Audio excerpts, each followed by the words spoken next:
Atenção, enfermagem brasileira, minha querida enfermagem do estado do Ceará.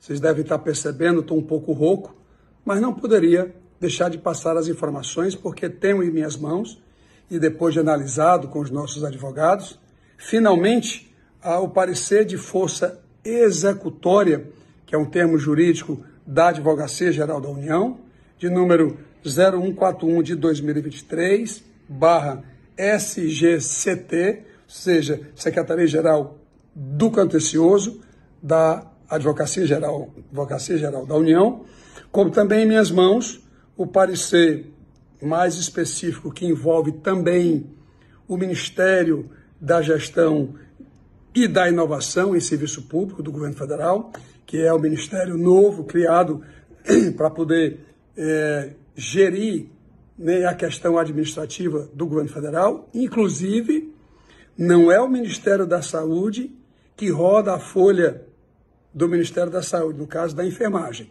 mas quem roda é o Ministério da Gestão e da Inovação, o MGI.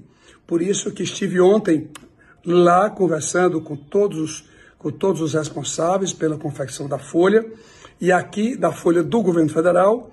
Então aqui eu vou clarear algumas posições do Supremo Tribunal Federal. Aliás, eu ouvi agora ministro dizendo que era autor da emenda constitucional que fez a provisão dos 11 bilhões para o pagamento do piso de enfermagem. Essa emenda constitucional é minha. E relatora foi a deputada Alice. E agora estão dizendo que for lá, eu não sei onde isso caiu do céu. Mas, enfim, não interessa. Vamos para qual foi a decisão do Supremo, para que vocês possam, portanto, compreender na extensão o que é que está por trás de tudo isso. Primeiro, vamos falar do Governo Federal, que são 38 mil profissionais da enfermagem, cuja folha, sim, está sendo feita para o mês de julho, portanto, paga agora no dia 1º de agosto.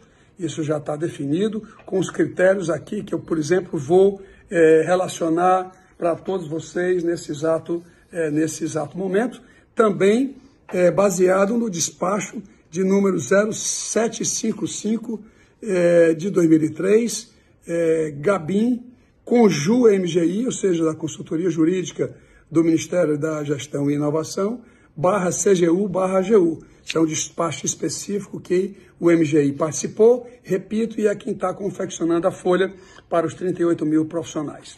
Então, são dois pontos rápidos para vocês compreenderem em relação ao governo federal, e isso vai ser balizador para os estados e para os municípios, para as entidades filantrópicas e para os hospitais privados, que atendem no mínimo 60% SUS. Isso é importante frisar. Então, primeiro, a folha sim está sendo feita em julho, ela vai ser retroativa, vai ter junho e vai ter maio. Aqui é a primeira correção, hein? Não é mais a partir de 16 de maio, como havia sido dito. Aliás, eu mesmo tinha falado que era a informação do Ministério da Saúde. A decisão é de que será retroativo ao mês de maio inteiro. E estava se avaliando, a decisão é hoje, de se pagar já, como já foi paga a primeira parcela do 13º, saber se paga também a diferença, o 13º dessa diferença adicional, quanto da implantação do piso, também está sendo avaliada. Essa folha fecha, segunda-feira é o último dia, e eu já vou aqui anunciando o que é que vai ser feito lá.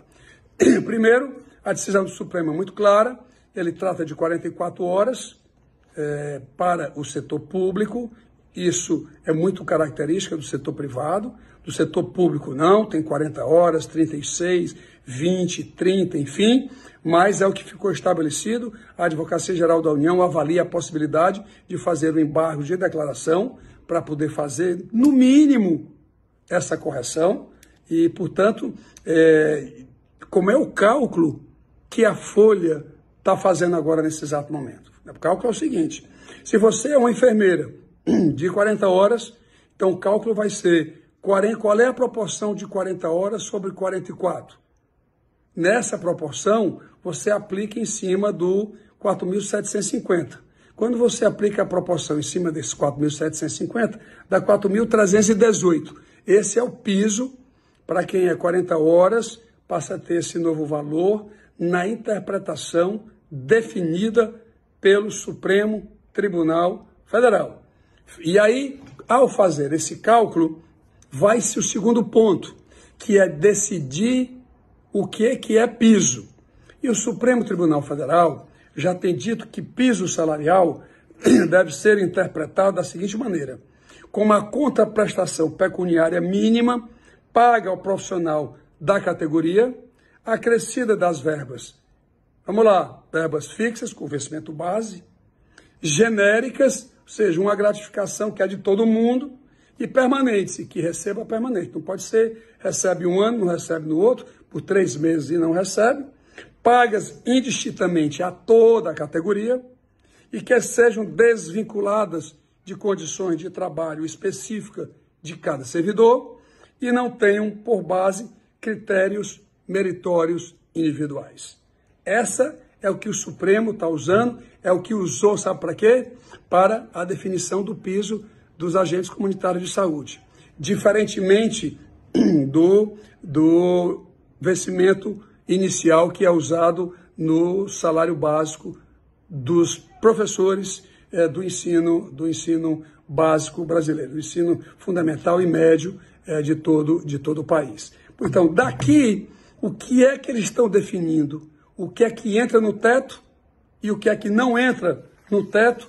Essa é a informação que vocês devem estar, todo mundo, atrás dela. Então, vamos lá. Primeiro, vamos lá dizer, as gratificações de titulação, portanto, ela é uma gratificação, se você tem uma especialização, um mestrado, está fora do teto. Se você tem a insalubridade, está fora do teto. O adicional noturno está fora do teto. O salário família está fora do teto. O auxílio natalidade fora do teto. O serviço extraordinário, como ele é eventual, ele não é permanente, também está fora do teto. O adicional por tempo de serviço, já falei. Atividade adicional de insalubridade, periculosidade e do exercício de atividades penosas, um outro registro que também está fora. O auxílio alimentação, o adicional de sobreaviso. Então, são vários pontos que estão fora. Dentro vai ficar caracterizadamente, além do vencimento base, aquelas gratificações que são de caráter geral. Todo mundo recebe. As gratificações de desempenho, atenção enfermagem, as gratificações de desempenho, todas elas, como desempenho, não é uma coisa genérica, como diz a definição, é uma coisa individual, portanto está fora, a não ser, se eu não me engano, a União tem algumas partes e 2 estados brasileiros que a gratificação de desempenho, ela tem uma parte fixa e uma parte variável. Então estão estudando que se a parte fixa fica dentro do teto, mas isso não deve vingar e nos estados e municípios isso não vai existir.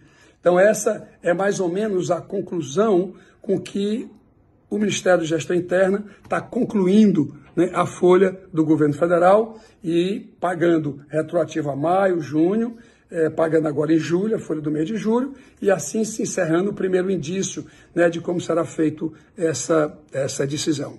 Lembrando que a AGU ainda tem espaço para agravar, fazer o embargo de declaração. Lembrando que isso é uma decisão liminar, portanto, é uma liminar na cautelar que foi dada entrada, e ainda vem a decisão do mérito, a gente ainda pode brigar, pedir à AGU para brigar em várias outras etapas, e é por isso, portanto, que eu estou passando aqui hoje. Em estados e municípios, as regras vão ser basicamente a mesma. O Ministério da Saúde já tem a planilha de todos os estados, de todos os municípios, separado por rubricas, portanto, dá para separar todas aquelas que estão fora, todas aquelas que estão dentro, e também nos estados e municípios vai ter a proporcionalidade das 44 horas. Isso é importante vocês dominarem para compreender essa questão. E no que está dentro e fora do piso, repito, são todas aquelas que eu elenquei para o governo federal, deve sim servir de exemplo para os estados e para os municípios brasileiros, para poder a gente ter uma ideia de quanto será essa complementação. Se esses 11 bilhões, ou esse ano 7,3, porque são só 9 parcelas, 8 parcelas e o 13º, se isso realmente vai ser suficiente ou não, porque se não for, nós vamos ter que suplementar no orçamento da União para poder pagar o piso. E assim, inclusive, está previsto, né, no despacho vencedor do Supremo Tribunal Federal. E por último, eu sei que o vídeo já está longo, do setor privado, essa não tem dúvida, muita gente, a quase totalidade, são 44 horas, são CLTs, e lá está muito claro aí o despacho. Primeiro, tenta-se um acordo coletivo. Faz-se tudo para evitar qualquer prejuízo.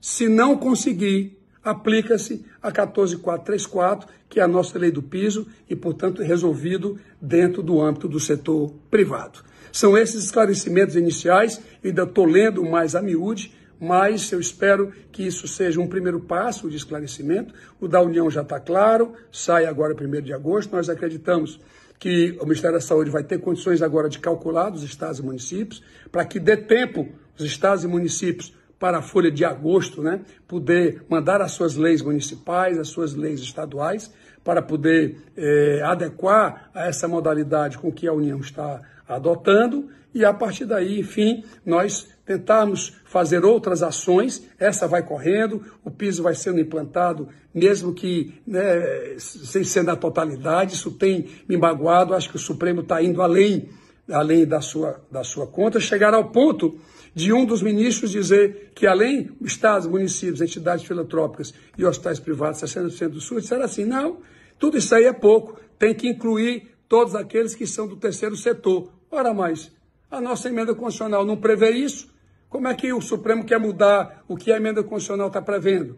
Isso é um absurdo. Portanto, nós temos ainda várias ações judiciais a serem implementadas, nós vamos ganhar ainda essa guerra, isso aqui é só uma batalha, e continue contando com o seu deputado federal, Mauro Benevides Filho.